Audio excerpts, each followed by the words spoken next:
లక్ష majority మనందరం ఇచ్చి మనందరం ప్రజాబంధు అయిన జానారెడ్డి గారికి కృతజ్ఞతగా ఉండాలని మనస్ఫూర్తిగా కోరుతూ, అలాగే డీజీజీ శంకరయ్య గారు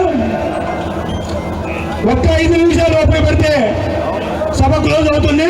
పెద్దలు ప్రజాబంధు జానారెడ్డి గారు మాట్లాడవలసిందిగా కోరుతున్నాం. ధన్యవాదాలు. కూర్చోవలసిందిగా కోరుతున్నాం. బాబు కొద్దిగా కూర్చోండి. 2 నిమిషాలు.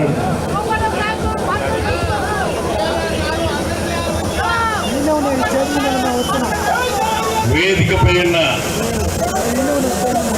నా మిత్రులకు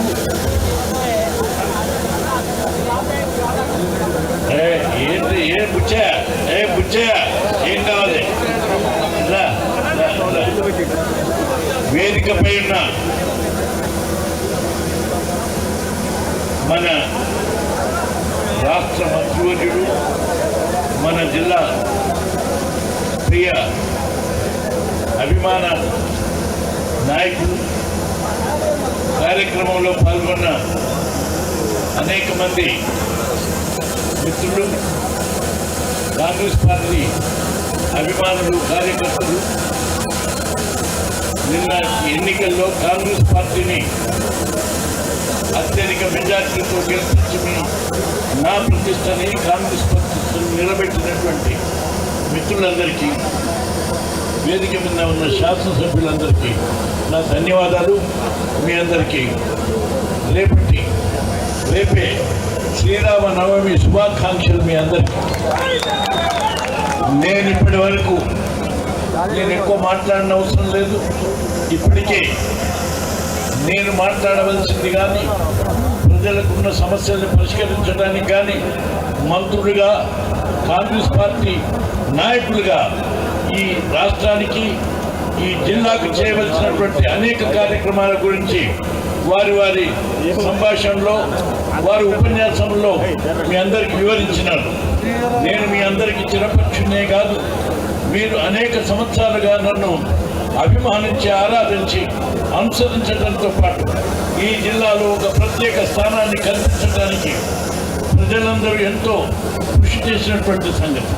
పార్టీలకు అతీతంగా మీరందరూ నన్ను ప్రేమించి, గౌరవించి, అభిమానించి సుమారు 17 సంవత్సరాలు మంత్రిగా ఉండటానికి అవకాశం కలిగించడమే కాదు, ఈ వేదిక మీద ఉన్నటువంటి ఈ నల్లగొండ జిల్లాకు నాయకత్వం వహిస్తూ అనేక మంది మంత్రులుగా వివిధ హోదాల్లో తీర్చిదిద్దటానికి ప్రభావితం చేసినటువంటి విషయం మీ అందరికీ తెలుసు. అందుకు నా ఉపన్యాసాన్ని పొడిగించకుండా, ఇప్పటికే చాలా ఆలస్యమైంది, ఇప్పటికి మీరు అలసిపోయి ఉన్నారు. 1-2 విషయాల్లోనే మీకు గుర్తు చేస్తున్నాను. ఇవాళ కేసీఆర్, నాడు టీఆర్ఎస్, ఇవాళ బీఆర్ఎస్ ఈ పార్టీ పూర్తిగా వైఫల్యం చెందుతుంది. అస్తవ్యస్తంగా అప్పుల పాలు చేసి ఇచ్చిన హామీలు నిలబెట్టకుండా, ఆఖరికి జనాల ఆత్మగౌరవానికి భంగకరం చేసి అన్ని విధాలుగా సుమారు 7 లక్షల కోట్ల అప్పులు చేసి ప్రజల మీద భారం వహించడమే కాదు, పరిపాలన అంతా చిన్న భిన్నం చేసినటువంటి ఒక సంగతి ఒక్క మాటలో మీకు గుర్తు చేస్తున్నాను. అంతే దానికి సంకేతం. అంతేకాదు, వారు అనేక విషయాలు చెప్పేదానికంటే నేను 2 విషయాలు చెప్తున్నాను వాళ్ళ వైఫల్యానికి. ఇప్పుడు ఏం చెప్తున్నారు? కాంగ్రెస్ పార్టీ వచ్చింది, కరువు వచ్చిందని. మీ అందరికీ తెలియదేమో, ఈ కేసీఆర్ పరిపాలనలో ఈ 9 సంవత్సరాల్లో 14, 15, 16, 17, 18 మొత్తం వానాకాలం నీళ్లు లేవు నాగార్జున సాగర్ ఖమ్మం దాకా అనేటువంటి విషయం మీ అందరికీ తెలియజేస్తున్నాను. ఈ సంవత్సరం వానాకాలం లేదు, ఏసంగి లేదు. అంటే 4 కార్లు ఖరీఫ్ లేదు, 2 కార్లు రబీ లేదు. 4 సంవత్సరాలు తీవ్రమైనటువంటి కరువుతో బాధపడుతూ, అంతకుముందు మీకు ఇచ్చినటువంటి అనేక బోర్లు, ఇతర నీటి వసతి ద్వారా ఇవాళ మీరందరూ క్షేమంగా ఉన్నటువంటి సంగతి ఒకసారి ఆలోచించండి. ఇది విఫలమైనట్ట. కరువుతోటి కాంగ్రెస్ వచ్చిందంటే ఇది తప్పుడు ప్రచారం, అబద్ధం ప్రచారం. ఇదే కాదు, మీకు ఒక్క విషయం చిన్నది, ఆయన విషయం ఎక్కువగా అవసరం లేదని కూడా చెప్పినారు ఇప్పుడే.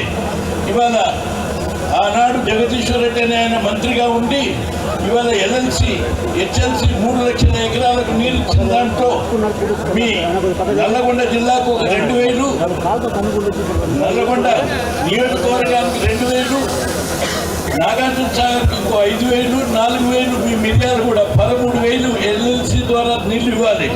కానీ 9 సంవత్సరాలైనా 15-20 కోట్ల రూపాయలు ఖర్చు పెట్టి 13,000 ఎకరాలకు నీళ్లు ఇవ్వలేని అసమర్థతమైనటువంటి ప్రభుత్వం, ఆ ప్రభుత్వంలో ఉన్నటువంటి అసమర్థత, అర్హత లేని మంత్రులు మాట్లాడే మాటలకు విలువ ఇవ్వనవసరం లేదు. ఈ 2 విషయాలు చెప్తున్నాను. అంతేవిధంగా మోదీ అనేక వాగ్దానాలు చేసి పూర్తిగా అటు బీజేపీ వైపు వెళ్ళి చెందింది, ఇటు బీఆర్ఎస్ వైపు వెళ్ళి చెందింది. 2 విషయాలు మీరు వైఫల్యానికి తార్కాణం. 3 ఎకరాల భూమి ఇవ్వలేదు, డబుల్ బెడ్రూమ్ ఇల్లు కట్టలేదు, దళిత ముఖ్యమంత్రిని చేయలేదు, రిజర్వేషన్ అందించలేదు, ఆఖరికి ఎస్సీ రిజర్వేషన్ లేదు, ఎస్టీ రిజర్వేషన్ లేదు, ప్రామిస్ చేసినటువంటి మైనార్టీ రిజర్వేషన్ లేదు. కేవలం తీర్మానాల వరకే పరిమితమైనటువంటి పూర్తిగా విఫలమైందా లేదా? కానీ అంతేకాదు, అనేక మంది యువకులకు నిరుద్యోగ వృత్తి ఇస్తానని ఇవ్వలేదు కదా, రుణమాఫీ చేస్తానని ఇవ్వలేదు కదా. మీ అందరికీ తెలుసు, హుజూరాబాద్ ఎన్నికల్లో ₹1,00,000 రుణమాఫీ వడ్డీతో సహా చెల్లిస్తానని చెప్పి ఆ ఎన్నికల్లో పోటీ చేసినప్పుడు హరీశ్వరరావు అనేక సార్లు చెప్పినాడు. ఇవాళ మీకు ఆయన ఇచ్చిన హామీ కూడా మీకు తెలియజేస్తాం. కానీ 3 ఏళ్ళైనా 4 ఏళ్ళైనా రుణమాఫీ చేయనటువంటి విషయాన్ని మీరు గమనించండి. అందుకని పూర్తిగా ఆయన ప్రతి కుటుంబానికి 15 లక్షలు ఇస్తున్న మోదీ, ప్రతి సంవత్సరం 2 కోట్ల ఉద్యోగాలు ఇస్తున్న మోదీ విఫలమవటం కాదు. నిన్న 18 ఎలక్షన్లో కూడా ప్రతి ఎకరాకు 50,000 రూపాయలు రైతుకు ఆదాయం వచ్చేటట్టుగా చేస్తున్న మోదీ గతి లేదు, అతి లేదు.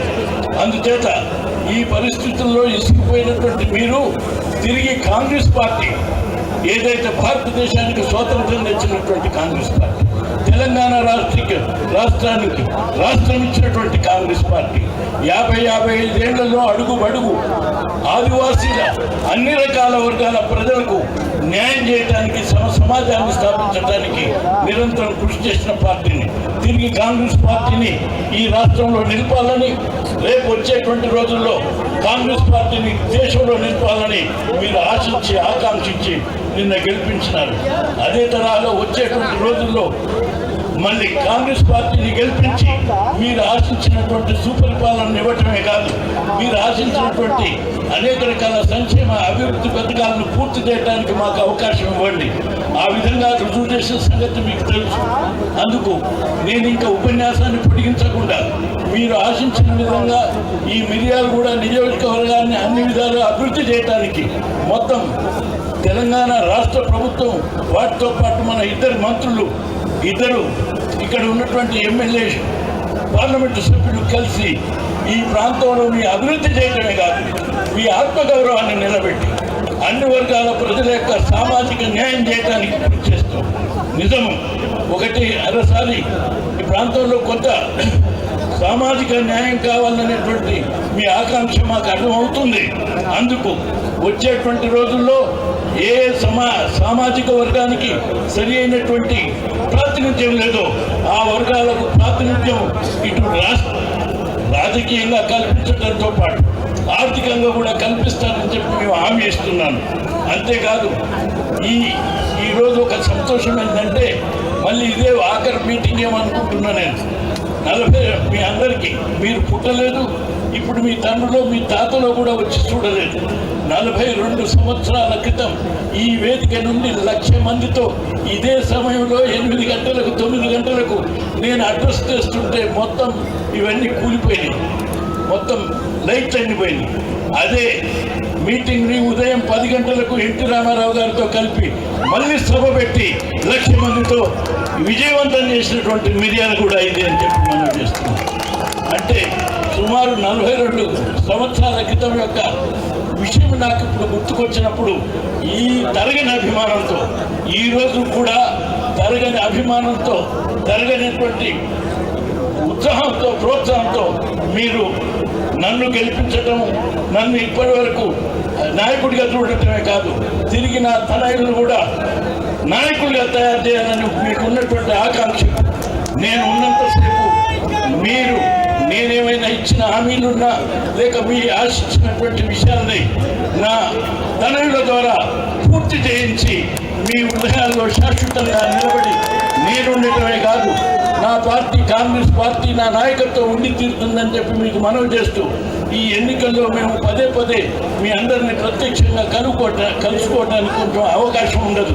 కాబట్టి ఎవరికి వాళ్ళు మీరు ఈ 30 రోజులు వీర సైనికుల్లాగా కాంగ్రెస్ పార్టీ వాళ్ళు ఒక్కొక్కరు ఒక జానారెడ్డిగా, ఒక ఉత్తమ్ కుమార్ రెడ్డిగా, ఒక కోమటిరెడ్డి వెంకటరెడ్డిగా మీరు బయలుదేరి అత్యధికమైన మెజార్టీని సాధించి మీరు ఆశించిన విధంగా దక్షిణ భారతదేశంలోనే కాదు భారతదేశంలో అత్యధిక మెజార్టీ ఉన్నటువంటి స్థానం రఘువీర్ అనేటువంటి ఆయన కాదు, ఇది నల్లగొండ పార్లమెంటు అనేటువంటిది చరిత్రలో నిలిచిపోవాలని చెప్పి మీ అందరికీ మనవి చేస్తూ అత్యధికమైన మెజార్టీ చేయగుర్తుపైన ఓటించి గెలిపించవలసిందిగా మీ అందరికీ విజ్ఞప్తి చేస్తూ సెలవు. సమయాభావం తక్కువ వల్ల కాంగ్రెస్ పార్టీ మండల నాయకులు కానీ ఎంపీటీసీలు కానీ